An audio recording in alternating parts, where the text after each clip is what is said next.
Hello everyone. Complex analysis में next जो result हम प्रूव करने वाले हैं वो है मैक्सिमम मॉड्यूलस थ्योरम। स्टेटमेंट पढ़ती हूँ मैं इसका। Let F Z be analytic within and on a simple closed contour. F Z हमें किसी सिंपल क्लोज्ड कंटूर के अंदर और उसकी बाउंड्री पे एनालिटिक फंक्शन दे रखा है। Then mod of F Z attains its maximum value on C not inside C unless F Z is constant. तो हमें प्रूव ये करना है कि मोड एफ जेड की जो मैक्सिमम वैल्यू होगी वो जो कंटूर है हमारा उसकी बाउंड्री पे होगी, on C not inside C, contour के अंदर नहीं होगी जब तक कि फंक्शन कांस्टेंट नहीं है। तो मैं अच्छे से बताती हूँ कि हमें क्या प्रूव करना है। प्रूफ देखो, हमें सपोज ये हमारा क्लोज कंटूर है सी। हमें इस क्लोज कंटूर के अंदर और बाउंड्री पे फंक्शन एनालिटिक दे रखा है। अब जब फंक्शन इस क्लोज रीजन के अंदर और बाउंड्री पे एनालिटिक है, इसका मतलब फंक्शन डिफरेंशिएबल है इसके अंदर और बाउंड्री पे। जब फंक्शन डिफरेंशिएबल है इसका मतलब फंक्शन कंटिन्यूस है इस क्लोज रीजन के अंदर भी और बाउंड्री पे भी। जब कोई फंक्शन क्लोज रीजन में कंटिन्यूस होता है तो वो बाउंडेड होता है, ये हमें पता है। तो इसका मतलब हमारा जो फंक्शन एफ जेड है वो इस रीजन के लिए बाउंडेड है यानी कि इसके फंक्शन के मॉड्यूलस की जो है वो मैक्सिमम वैल्यू एग्जिस्ट करती है। कोई ना कोई ऐसा नंबर एग्जिस्ट करता है जिससे इसकी मैक्सिमम वैल्यू छोटी या बराबर होगी। तो हमें प्रूव ये करना है कि मोड एफ जेड की जो मैक्सिमम वैल्यू होगी ना वो जेड के किसी न किसी पॉइंट पे वैल्यू पे तो आएगी ना। जेड बराबर कुछ पुट करेंगे तभी तो फंक्शन की मैक्सिमम वैल्यू आएगी। तो जेड बराबर जो पॉइंट पुट करने पे फंक्शन के मॉड्यूलस की मैक्सिमम वैल्यू आएगी, वो पॉइंट इस कंटूर की बाउंड्री पर होगा, कंटूर के अंदर नहीं होगा। यानी कि कंटूर के अंदर के किसी पॉइंट पर फंक्शन की वैल्यू, फंक्शन के मॉड्यूलस की वैल्यू मैक्सिमम नहीं हो सकती। देखो, कॉम्प्लेक्स वैल्यूड फंक्शन है ना, तो उसके मॉड्यूलस की ही बात करनी पड़ेगी कंपेयर करने के लिए। अदरवाइज कॉम्प्लेक्स नंबर्स को कंपेयर नहीं किया जा सकता छोटा बड़ा, जब तक हम उनको मॉड्यूलस में यूज़ नहीं करते, क्योंकि अदरवाइज वो रियल पार्ट और इमेजनरी पार्ट की फॉर्म में होते हैं। ठीक है, तो फंक्शन के मॉड्यूलस की मैक्सिमम वैल्यू कंटूर के अंदर के किसी पॉइंट पर नहीं आ सकती, बाउंड्री पर ही आएगी जब तक कि फंक्शन कांस्टेंट ना हो। क्योंकि देखो, अगर फंक्शन कांस्टेंट हो जाता है तो वो फंक्शन तो फिक्स हो गया, उसकी मैक्सिमम वैल्यू भी वो जो कांस्टेंट वैल्यू है वही होगी, और वही वैल्यू अंदर के पॉइंट्स पे भी आएगी और वही बाउंड्री पे भी आएगी। तो उस केस में तो मैक्सिमम वैल्यू अंदर के पॉइंट पे भी आ सकती है, क्योंकि वो तो फिक्स वैल्यू है। जेड आप कुछ भी ले लो, अंदर का पॉइंट लो, बाउंड्री का लो, वैल्यू चेंज ही नहीं होगी क्योंकि फंक्शन तो कॉन्स्टेंट है। तो जब तक फंक्शन कॉन्स्टेंट नहीं है तब उसके मॉड्यूलस की मैक्सिमम वैल्यू बाउंड्री के पॉइंट पर ही आएगी, अंदर नहीं आएगी। ये हमें प्रूव करना है। तो प्रूफ स्टार्ट करते हैं। Here F Z is analytic within and on a simple closed contour C. ठीक है, हमें फंक्शन एनालिटिक दे रखा है, इसका मतलब ये हुआ F Z is bounded within and on C. Function जैसे मैंने बताया एनालिटिक है तो डिफरेंशिएबल है तो कंटिन्यूस है, और कंटिन्यूस है तो बाउंडेड है। ठीक है, तो फंक्शन बाउंडेड होगा। Let maximum mod F Z, इसकी जो मैक्सिमम वैल्यू है ना वो हमने कैपिटल एम मान ली। ठीक है, अब जैसे मैंने कहा मैक्सिमम वैल्यू जेड की किसी न किसी वैल्यू के लिए तो आएगी ना, तो हम मान लेते हैं let f of z not equal है capital M. Z naught point पे फंक्शन की मॉड्यूलस की जो वैल्यू है वो कैपिटल एम आ रही है। ठीक है, तो प्रूव हमें ये करना है कि ये जेड नोट पॉइंट जो है ना वो इस कंटूर की बाउंड्री पर होगा, अंदर नहीं हो सकता। ठीक है, अच्छा एक चीज़ और, हम फंक्शन को मान के चल रहे हैं कि वो कांस्टेंट नहीं है, तो ये भी हम लिख देते हैं F Z is not constant. ठीक है, फंक्शन हम मान के चल रहे हैं कि कांस्टेंट नहीं है। तो हमें प्रूव करना है जेड नोट जो है वो बाउंड्री पे होगा, अंदर नहीं होगा। तो हम कंट्राडिक्शन से करेंगे, हम मान के चलेंगे कि जेड नोट अंदर है, बाउंड्री पे नहीं है। ठीक है, तो पहले तो मैं लिखती हूँ प्रूव क्या करना है। To prove Z naught lies on C not inside C, हमें प्रूव ये करना है। ठीक है, तो हम मान के उल्टा चलेंगे, let z naught be any point within C और इनसाइड सी। हमने जेड नोट कोई पॉइंट सी के अंदर ले लिया। ठीक है, सी के अंदर मान लो ये जो पॉइंट है ये जेड नोट है। अब हम ऐसा करेंगे, इस जेड नोट को सेंटर मान के और आर रेडियस का एक सर्कल ड्रॉ करेंगे और ये कंटूर है, इसको हम C1 लिखेंगे और इस तरह से ड्रॉ करेंगे कि ये C1 पूरा का पूरा C के अंदर आ जाए, ताकि फंक्शन जो है वो C1 के अंदर और बाउंड्री पे भी एनालिटिक रहे। ठीक है, तो late C1 mod Z minus Z naught equal R be any closed contour lying completely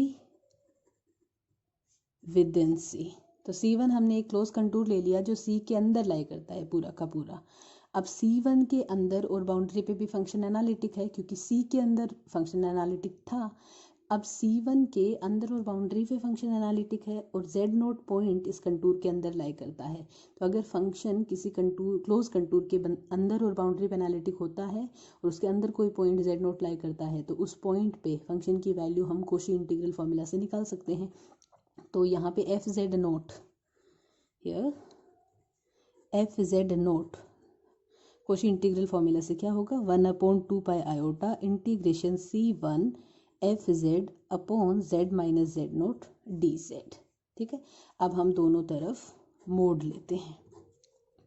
तो इधर तो आ गया मोड एफ जेड नोट, यहाँ less than equal 1/2 pi integration C mode F Z mode Z minus Z note mode D Z.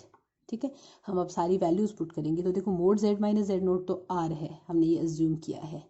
Mode of F Z देखना है क्या होगा।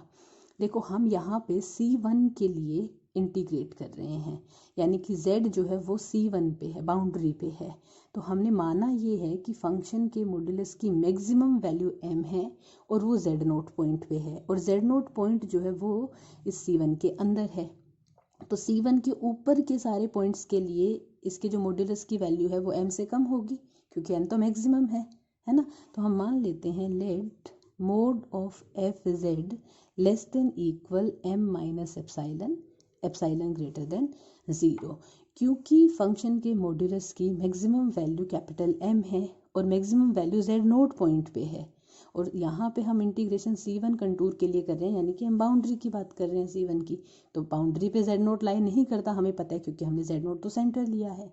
ठीक है, तो इसलिए C1 के लिए मोड ऑफ एफ जेड की जो वैल्यू है वो M से कम होगी, तो हमने M से कम M माइनस एप्साइलन ले ली। ठीक है, अब हम ये वैल्यू यहाँ पे पुट करते हैं। तो मोड एफ जेड नोट, अच्छा एक मिनट सॉरी, इसको मैं M ही लिख देती हूँ ना, इसकी वैल्यू M है। तो M लेस देन इक्वल 1/2 पाई M माइनस एप्साइलन, ये R है, integration C1 mode D Z. ये इंटीग्रेशन हमें पता है कंटूर की लेंथ को शो करता है, और यहाँ पे C1 जो है सर्कल है जिसकी रेडियस R है। तो M माइनस एप्साइलन R, तो इसकी लेंथ हो जाएगी 2 पाई R। ये 2 पाई से 2 पाई कैंसिल, R से R कैंसिल, इधर हमारा M है। तो हमारे पास रिलेशन आ रहा है M less than equal M minus epsilon. Is it possible? ये पॉसिबल नहीं है। क्यों? क्योंकि M माइनस एप्साइलन से छोटा या बराबर कैसे हो सकता है? Not possible. इसका मतलब हम जो अज्यूम करके चले थे वो गलत था, क्योंकि हम अज्यूम करके चले, उसके हिसाब से कैलकुलेशन करी, तो हमारे पास ये रिलेशन आ रहा है जो कि पॉसिबल ही नहीं है। तो हमने अज्यूम क्या किया था, हमने जेड नोट पॉइंट कंटूर के अंदर लिया था, तो वो अजम्पशन जो है वो गलत था। इसका मतलब जेड नोट पॉइंट जो है वो कंटूर के अंदर नहीं हो सकता। It implies our assumption is wrong, ठीक है। And z naught lies on C, ठीक है, not inside C, not inside C। तो z नोट पॉइंट कंटूर की बाउंड्री पे लाई करेगा, C की अंदर लाई नहीं करेगा। यही हमें प्रूव करना था। हमें प्रूव ये करना था कि फंक्शन के मॉड्यूलस की मैक्सिमम वैल्यू जो है वो बाउंड्री पे होगी, और हम मैक्सिमम वैल्यू z नोट पे लेके चल रहे थे। तो अब जब z नोट बाउंड्री पे लाई कर रहा है, यानी कि फंक्शन के मॉड्यूलस की मैक्सिमम वैल्यू जो है वो कंटूर की बाउंड्री पे होगी, अंदर नहीं होगी, अनलेस फंक्शन इज कांस्टेंट, जब तक कि फंक्शन कांस्टेंट नहीं होता। इस रिजल्ट को हम इस तरह से भी कह सकते हैं कि अगर फंक्शन क्लोज रीजन में क्लोज रीजन की बाउंड्री पे और अंदर एनालिटिक है, तो उसके मॉड्यूलस की मैक्सिमम वैल्यू कंटूर के अंदर तभी आ सकती है जब फंक्शन कांस्टेंट हो, क्योंकि हमने ये प्रूव कर दिया कि अगर फंक्शन कांस्टेंट नहीं है तब तो मैक्सिमम वैल्यू बाउंड्री पे आएगी। तो हम इस रिजल्ट को ये भी कह सकते हैं ना कि उस फंक्शन के मॉड्यूलस की मैक्सिमम वैल्यू कंटूर के अंदर अगर है तो फंक्शन कांस्टेंट ही होगा, अदरवाइज तो अंदर मैक्सिमम वैल्यू आ नहीं सकती। मैक्सिमम मॉड्यूलस थ्योरम की तरह ही एक और रिजल्ट है मिनिमम मॉड्यूलस थ्योरम। तो इसका स्टेटमेंट भी पढ़ लेते हैं। Let F Z be analytic within and on a close contour C. वही हमें एक क्लोज कंटूर दे रखा है, उसके अंदर और बाउंड्री पे फंक्शन एनालिटिक है। And F Z not equals to zero for all Z belongs to C. Function जो है वो ज़ीरो नहीं है for all Z belongs to C के लिए, कंटूर के लिए। Then mod of F Z attains its minimum value on C not inside C unless F Z is constant. तो देखो पिछले वाले में तो हमने प्रूव किया था कि फंक्शन जो है उसका मॉड्यूलस अपनी मैक्सिमम वैल्यू बाउंड्री पे अटेन करता है, कंटूर के अंदर नहीं करता। यहाँ हमें प्रूव करना है कि फंक्शन का मॉड्यूलस अपनी मिनिमम वैल्यू भी बाउंड्री पे ही अटेन करेगा, अंदर अटेन नहीं करेगा, ठीक है। F Z not equals to zero हम लेके चलेंगे, क्योंकि अदरवाइज तो मॉड्यूलस की जो मिनिमम वैल्यू है वो ज़ीरो हो जाएगी ना, अगर कहीं पर भी ज़ीरो हो गया फंक्शन। तो इसके प्रूफ में हमें ज़्यादा कुछ करना नहीं है, हम मैक्सिमम मॉड्यूलस थ्योरम के प्रूफ से एसोसिएट करके ही इसे प्रूव कर देंगे। देखो हमें दे रखा है since F Z not equals to zero for all Z belongs to C, ठीक है। तो हम एक फंक्शन नया डिफाइन करते हैं G Z 1 upon F Z.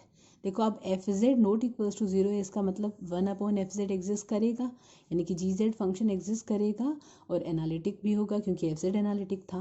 तो ये जो जी जेड है is analytic within and on a closed contour C, ठीक है। तो ये जी जेड फंक्शन कंटूर के अंदर और बाउंड्री पे एनालिटिक है।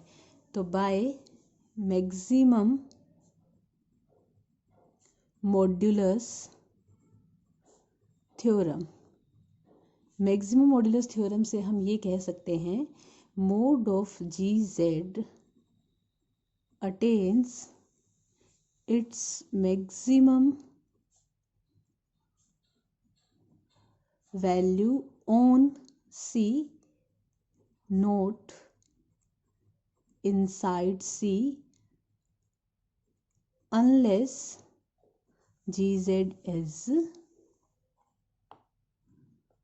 constant, ठीक है। तो जो gz फंक्शन है वो एनालिटिक है क्लोज कंटूर की बाउंड्री पे और अंदर। तो हम मैक्सिमम मॉड्यूलस थ्योरम से ये कह सकते हैं कि जो मॉड्यूलस ऑफ gz है इसकी मैक्सिमम वैल्यू कहाँ होगी, कंटूर की बाउंड्री पे होगी, अंदर नहीं होगी, अनलेस gz इज कांस्टेंट। अब देखो जी जेड जो है वो हमने 1 अपॉन एफ जेड को अज्यूम किया था, तो यहाँ से अगर हम एफ जेड निकालेंगे तो वो 1 अपॉन जी जेड आएगा, ठीक है। तो जी जेड की जो मैक्सिमम वैल्यू होगी वो 1 अपॉन जी जेड की मिनिमम वैल्यू होगी, यानी कि एफ जेड की मिनिमम वैल्यू होगी। तो अगर जी जेड अपनी मैक्सिमम वैल्यू को बाउंड्री पे अटेन कर रहा है, इसका मतलब 1 अपॉन जी जेड की मिनिमम वैल्यू बाउंड्री पे होगी, और 1 अपॉन जी जेड एफ जेड है, यानी कि एफ जेड की मिनिमम वैल्यू बाउंड्री पे होगी। तो हम कह सकते हैं हेंस 1 अपॉन जी जेड और mode of F Z attains its minimum value on C, not inside C, unless fz is constant। क्योंकि अगर gz कांस्टेंट नहीं होगा तो 1/gz भी कांस्टेंट नहीं होगा।